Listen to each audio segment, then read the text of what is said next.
Yo, welcome back to another video. It's your boy, Corey the Man.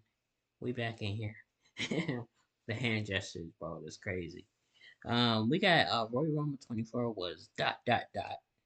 And I probably can agree with this.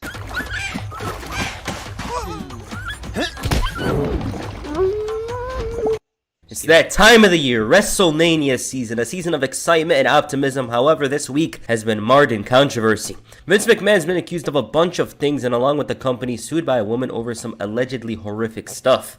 This is a big stain on the company, the likes we haven't seen since 2007. It's no dramatic, This is actually a big deal, one of the most controversial things I've ever seen in wrestling history. I'm mentioning this because it would be weird not to. Vince stepping down over this is huge. He's completely gone, and this was in midst of a very successful week with WWE signing a deal with Netflix and The Rock assuming a high position in TKO. It's a very deep topic that at its worst could lead to the removal of several people in the company inside the ring and outside the ring. With that said, there was a high level of excitement for this Royal Rumble. WWE had done a great job of building up the show and providing intrigue and interest to the men and women's Royal Rumble matches. And already, right when the show began, Pat McAfee made his return. Okay, let's get into it. Royal Rumble 2024, the road to WrestleMania begins. Let's get into it. Okay, the first match in the show was the Women's Royal Rumble match. Now, I'm gonna say, it's a Royal Rumble match. I was gonna like a part of it the moment it began. Why? Because I'm a Battle Royal shill, and WWE made sure to get your attention, having Naomi return after nearly 2 years. There was some surprises with Jordynne Grace from TNA, the Knockouts champion, coming into the Rumble. It felt a bit weird to see her there, especially because Michael Cole is on commentary. WWE logos are all over the place, and her dropping the likes of Bayley. It's like, what the hell? Other than that, the Women's Rumble was pretty dry. It wasn't bad. I'm gonna get into it in a moment. Very generic basic action going down. There was a nice Kairi Sane spot with her turning into Spider-Man. Chelsea Green lasted longer than the previous year. Bianca hit a crazy KOD on Jordynne Grace to eliminate her. Zelina Vega had me believing Eddie came back for a moment. Nia Jax was throwing people around without technique. Like when she'd eliminate someone, it was uncoordinated. R-Truth thought he was in the Rumble and basically cost Valhalla the match. There was some NXT entrants and surprisingly no women's legends. I think it's WWE trying to show off their current talent. Jade Cargill finally debuted and looked like the megastar, a mega talent the likes the industry hasn't seen. She looked extremely strong out there and had an amazing showing. She ragdolled Nia and threw her out, and it was a big ass moment, one of the biggest moments on the entire show. Tiffany Stratton was Jeff Hardy for a moment, and Liv Morgan was the 30th entrant. The ending was great, with Morgan dropping Cargill, leading to Bayley capitalizing and winning the match. Bayley was the Royal Rumble winner. It wasn't shocking, nor should it be, but I thought she was very deserving. It would have been insane if Jade Cargill won, I'm gonna say right now. Like, if she came in, won that whole thing, that crowd in Tampa would have gone insane. But with Bayley, the other three women in the Four Horsewomen had their standout moments, especially at WrestleMania. She doesn't really have that, and since 2020, Bayley has been putting over talent almost to her own detriment. She's been in the background with the Damage Control story recently. They're trying to build it up as the group trying to isolate her away. And I personally like this because a face Bayley has great potential. Like, I don't expect her hugger character to come back, the ponytail tied up, none of that. I don't expect that. I just expect a new version of Bayley. You know, something we haven't seen before. Other than that, Naomi and Jade looked great out there. They established a lot of feuds for WrestleMania potentially, with Bianca and Jade being one. And when you hear all of this, you think it's an amazing match, but it wasn't. There was a lot of moments that were dull, insignificant, and very basic, and it's not really going to stand out, but I think it was a bit better than the Men's Royal Rumble match. Bayley winning was the right decision. I'm very interested in seeing how the Damage Control story goes. Very interested in seeing Jade Cargill potentially feuding with Bianca Belair. Decent stuff. The next match is a fatal 4-way match for the Undisputed Universal Championship. Roman Reigns defends the title against Randy Orton, LA Knight, and AJ Styles. A match that had some hype behind it, especially because Roman hasn't had a multi-man match in a while. AJ Styles gets bigger every time I see him. Randy Orton has a lot of hype behind him, and they're taking things slow with LA Knight. This match is a bit disappointing. It didn't have that heat about it, which I thought was unfortunate. Roman hasn't been doing much. I heard him say filet mignon once, but with the time away, you'd expect some. It, I forgot. I didn't. I'm looking at my phone. It turned.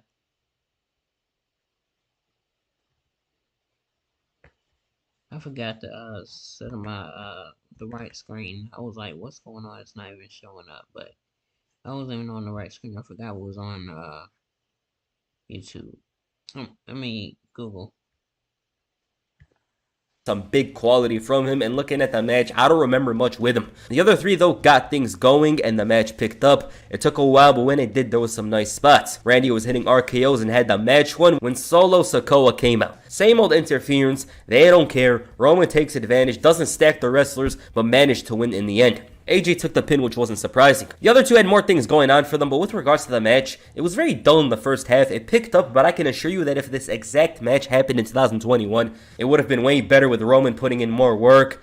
And yeah, I thought it was disappointing. The title reign has nowhere to go after WrestleMania. Solo interfering is the same old story, and I thought it was a disappointing match. Randy Orton was electric, LA Knight had the crowd on his side, and you could see potential world champions in the future. Orton is probably winning that 15th title sooner rather than later, and LA Knight's push is only getting started. They protected him here, he didn't take the loss, had some great moments, and as I said, Randy Orton and LA Knight were the two standouts in this match. They just were. Alright, the next match was for the United States Championship. Logan Paul defended the gold against Kevin Owens. I'm not gonna lie, I sometimes forget Logan Paul's the US champion. I do see him around with it, whether it's with John Cena or Ruby Rose, but he hasn't been around much. With that said, this match should have been better. WWE's clearly saw how Logan Paul's been doing and probably told him to take it slow because he's out here doing limb work and having a different style of wrestling. The allure of Logan Paul involves him being that arrogant supervillain all about the acrobatics and glamour. Like, I know some of you guys aren't a fan of the spotty wrestling, but I think it works very well with Logan Paul. He did bring some of that later on, but it was clear they limited that. I think this match is a case of WWE overthinking. If this was 2022 Logan Paul, this match would have been better. The ending with Kevin Owens taking Logan's brass knucks and dropping him was well done. The referee suddenly became intelligent. It caught me off guard. I thought KO was going to win the title and caught him, leading to a DQ finish. It was nice. Owens destroyed him after the match, and it's clear that this feud isn't over. I'm pretty sure they're facing off at Elimination Chamber.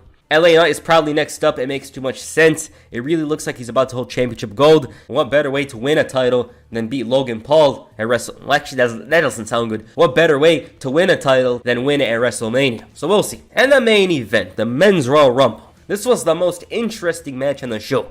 CM Punk and Cody Rhodes in particular were seen as the favorites, but as for the match itself, this had some problems. Jay and Jimmy started things off, and already you could feel how much Jay has advanced when compared to Jimmy. Andrade finally returned to WWE. It was nice seeing him come out. He looks bigger and a bit different when compared to how he was a few years ago. Andrade is most likely a face, as evident by his interaction with Santos Escobar, although that's not a guarantee. We'll see how things go. Bobby Lashley came in and didn't do much. He's not the same booking-wise, especially because 2 years ago he was beating the likes of Brock Lesnar and holding the WWE Championship. You'd expect him to go very far. The Rumble felt like the mid-card Rumble for the most part until Cody Rhodes came out. Braun Breaker had a great showing, dropping everybody in sight. I'm assuming this was supposed to be Brock Lesnar's spot. It makes too much sense. Pat McAfee was probably going to eliminate himself after seeing Brock and Omos. R-Truth entered and ruined everything for JD McDonough. He thought it was a tag team match, and this spot was one of my favorites in the entire match. It was so cool seeing R-Truth thinking it's a tag team match, having Dom tag him in, and he's out there doing shoulder tackles like he's John Cena. It was cool. The ring starts filling up, more of the top talent is coming in, and Sami Zayn entered at number 30. Now, I knew Sami Zayn was going to... You're the science guy. That's Bill Nye. I'm actually the behavioral science guy. Invisible Daily Defense for Face gives you vital sun protection and a hydrating glow. Neutrogena. Enter at number 30. People out here, again, this is the problem with the Royal Rumble. People think it's always going to be shocking. They thought Kazuchika Okada had a chance of coming in at number 30, which is funny, but it was Sami Zayn. Drew and Sami interacted again, and for their sake, I hope that's not the WrestleMania match because we've seen a little bit too much of them recently over the last couple of months. I think it'd be a disservice to have them have the same match at WrestleMania, but I'm sure it's better than nothing. Jay got thrown out, Drew screwed up, Gunther was out, and there was two. CM Punk and Cody Rhodes. Punk and Cody's battle somewhat saved this match. I will say though that Punk seemed exhausted and worn out. He needs to get some of his stamina and endurance back. He was shouting he wasn't waiting 10 years to lose to Dusty's son and played the heel. There was a lot of tension between those two, and I'm very interested in seeing a feud between them. Cody managed to catch him off guard to win the match. Cody winning somewhat shocked me. It wasn't shocking like but I thought it was CM Punk's night. I really thought CM Punk was going to win here, but I'm assuming Rollins' injury changed plans. With Punk winning, he can't really interact with Rollins. They can't brawl, have those tag team matches or whatever. You know, you guys know how WrestleMania built for a world title match is. He can't go straight to that immediately because of how things are right now with Seth Rollins. They can start the feud after Elimination Chamber, which also allows for Punk to get in better shape because this guy needs to wrestle some of the lower mid-card wrestlers to improve his stamina, endurance, his timing, everything like that. Because I'm not gonna lie, I'm gonna be completely honest, I thought he was a little bit off during his match at the Rumble. As for Cody Rhodes, I would say it's a foregone conclusion, but last year happened, so there's that. We're in the same position as last year, except this time Cody Rhodes has gone through trials and tribulations to get back to WrestleMania in Philadelphia. He made no doubts about his status. He made no doubts about his choice. He immediately chose Roman Reigns after the match, which I thought was cool. You know, they're not trying to make us worry. Oh, maybe he's going to face Seth Rollins. Oh, what is he going to do? No, we're going for the rematch once again. Now, personally speaking, I don't mind rematches at WrestleMania. The thing is, the match has to be good. These two, they proved they were capable of having a special match last year. So I'm very interested in the story. And for Cody Rhodes' sake, he's got to finish it. You know, I'm not going to lie to you guys. We need to see a new champion. There came a point during Roman Reigns' run where I did not care who would beat him. But I think Cody Rhodes is the right guy. You know, WWE's going to push him hard. Fans are probably going to turn on him later because he's going to be the generic good guy or whatever. But in the time, for the moment, I'm very interested in seeing him win that title. I want to see it happen. It makes so much sense for the story. And it's going to give a good end to the Bloodline story. The story has been going on and on. They have Solo interfering constantly. It's dragged on. You know, we got to see something new. It will also allow for us to see the Bloodline as a positive story entirely. It's one of the best stories WWE's ever done, and it would be a shame if they just extended it just for the sake of it. But yeah, Cody Rhodes is the Royal Rumble winner. The match itself wasn't that good, I'm not gonna lie to you. At times it was pretty boring. I was shocked Roman and Seth were watching the whole entire thing with us. They were probably bored out of their minds as well. But yeah, WWE has had a lot of great Royal Rumble matches recently. 2022 comes to mind. Last year was a bit off. There's just something lacking with the matches. The pacing, the fact that for half of the match, there was just mid-card wrestlers in there. I think they should have added some bigger stars in the beginning. But yeah, it was a decent match, you know. It's not a bad Rumble. It ain't 2022 Raw Rumble. Freaking Brock Lesnar winning at number 30. Shane McMahon, awkward moments or whatever. It wasn't that. It was a decent Rumble, but it could have been better. So yeah. Alright, that's the Raw Rumble. This event wasn't that good. I'm not going to lie to you.